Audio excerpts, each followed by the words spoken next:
Vamos começar com um vídeo do nosso querido Guilherme Boulos, do Café com Boulos, Golpe Nunca Mais. Vamos ver juntos.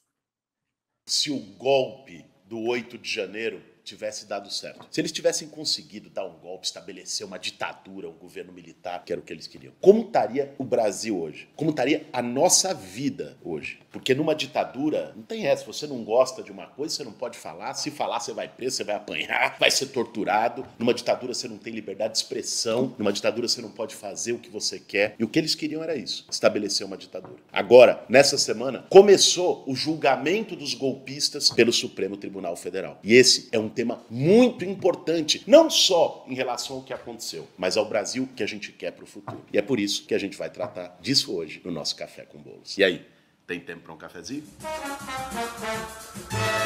Para fazer um bom café, meu bem. O julgamento dos golpistas do 8 de janeiro, que começou agora, que está aparecendo na televisão, é o assunto do país. Não é só mais um julgamento do Supremo, um espetáculo e tudo mais. É um momento decisivo para o Brasil. Digo mais, é uma oportunidade histórica da gente fazer diferente do que a justiça brasileira fez em outros momentos parecidos com esse. Aliás, se a gente for ver na história do Brasil, todas as transições, elas foram transições feitas por cima, de cúpula, em que o povo não participou, e em que não teve reparação das pessoas que sofreram antes. Vamos dar um exemplo. Quando se assina a Lei Áurea lá em 1888, e formalmente acaba a escravidão no Brasil, a escravização de povos negros e indígenas, que ocorreu durante 400 anos, quase no nosso país. Quando se faz isso, fala, tá bom, acabou, não pode mais escravizar. Mas não se dá uma oportunidade de inclusão social para as pessoas negras. O que isso gerou? Um racismo estrutural, que a gente convive com ele até hoje, em que as pessoas negras não têm as mesmas oportunidades que as pessoas brancas. Isso está nas instituições, isso está na economia, isso está na sociedade, isso está na mente das pessoas. E esse racismo estrutural é fruto daquela transição por cima, que não reparou, que não fechou a ferida da escravidão, que não fez a reparação para aquelas pessoas que sofreram. Se a gente pegar um fato mais recente, historicamente, quando acaba a ditadura militar, lá nos anos 1980, foram 21 anos de ditadura em que teve gente que foi torturada, foi perseguida, que foi morta. Aliás, se nós estamos aqui hoje, se a gente pode votar, se a gente tem as liberdades que a gente tem hoje no Brasil, se a gente tem uma Constituição,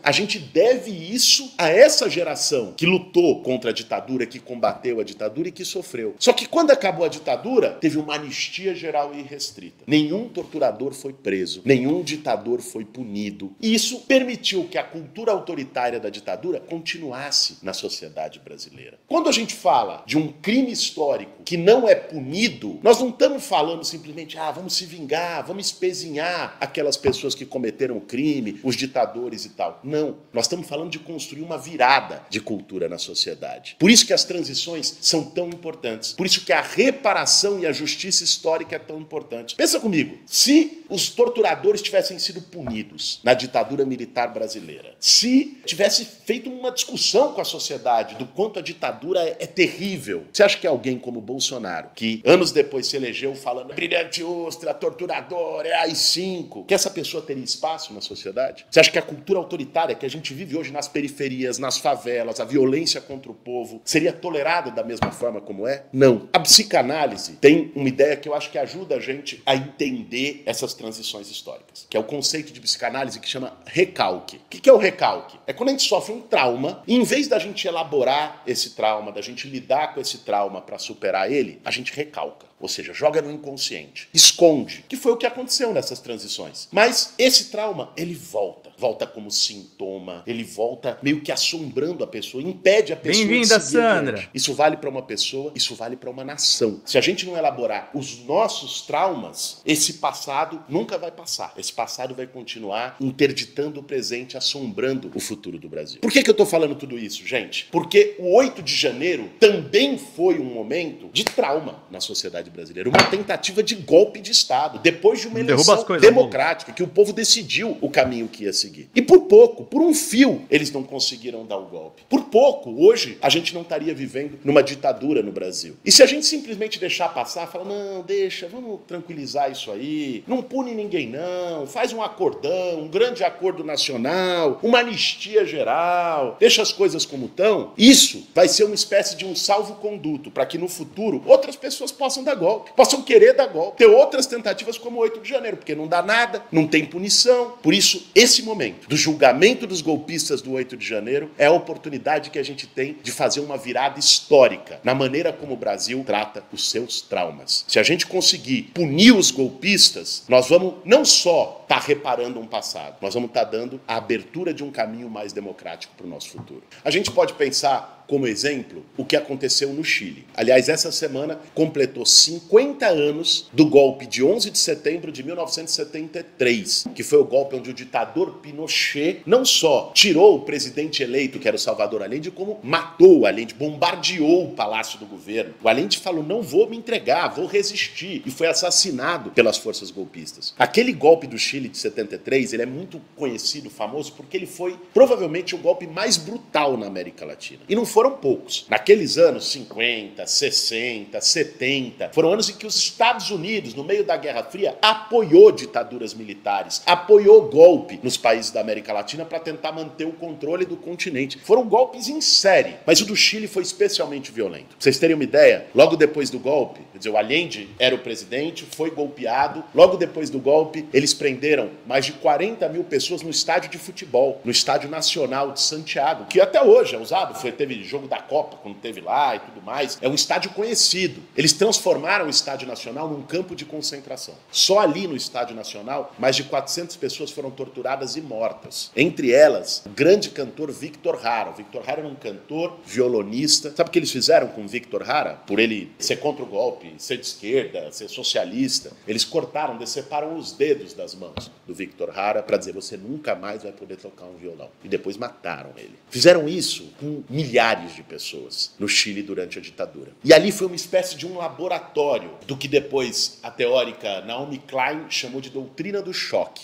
Depois do golpe político, militar, eles deram um golpe econômico. E aí levaram lá o povo da escola de Chicago, os neoliberais. Aliás, o Paulo Guedes, que foi ministro do Bolsonaro, fez estágio na ditadura do Pinochet no Chile. Literalmente, isso não é uma figura de linguagem, fez, tá lá, é história. E eles fizeram assim um pacote econômico destrutivo. Isso é importante para a gente pensar como as ditaduras, como elas não têm reação do povo, porque elas não permitem o povo se expressar, elas podem ser cruéis do ponto de vista econômico. Atacaram o salário mínimo, atacaram os direitos trabalhistas, acabaram com a aposentadoria, fizeram um monte de ataque ao povo mais pobre no Chile como resultado da implementação da ditadura. Mas a ditadura do Chile, apesar de ter sido tão cruel, ela foi encerrada com um processo democrático de reparação. Então, o povo chileno foi lá e quando acabou a ditadura, falou, esses golpistas têm que pagar. O Pinochet, que foi o todo-poderoso ditador durante anos, anos e anos, foi parar no banco dos réus, chegou a ser preso. Vários ditadores, golpistas, militares foram presos, punidos. Isso construiu uma cultura na sociedade chilena, que foi uma cultura de repúdio à ditadura e ao autoritarismo, que fez com que a democracia lá hoje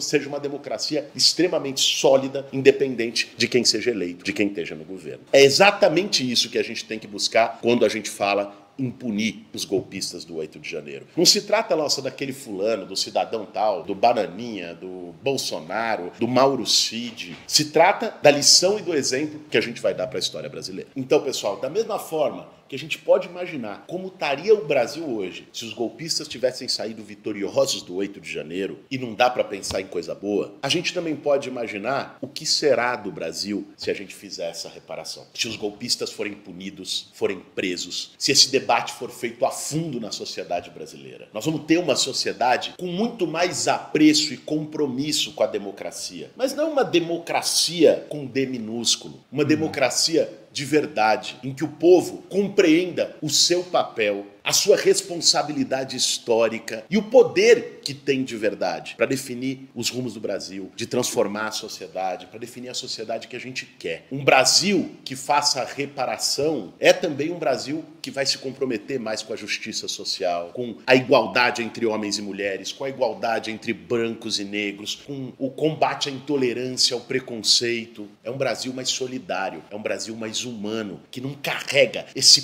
peso e essa carga de genocídios, de golpes, de violências históricas. Bom dia, Léo contra Rasta. os oprimidos, contra os mais pobres sempre. Quando a gente fala em reparação, é disso que a gente está falando. Por isso, o julgamento que começou agora, que vai seguir nos próximos meses, merece toda a nossa atenção. Porque, no fundo, o que está sendo julgado não é fulano ou cicrano. O que está sendo julgado é uma história de atrocidades, ditaduras e crimes contra o povo no nosso Brasil. Se esse julgamento for por um caminho certo, a trilha que se abre para o futuro, ou como disse Salvador Allende, no seu último discurso, antes de ser assassinado pelas tropas golpistas de Pinochet, as alamedas que se abrirão para a construção de uma sociedade onde os homens e as mulheres sejam verdadeiramente livres. Esse foi mais um Café com Boulos.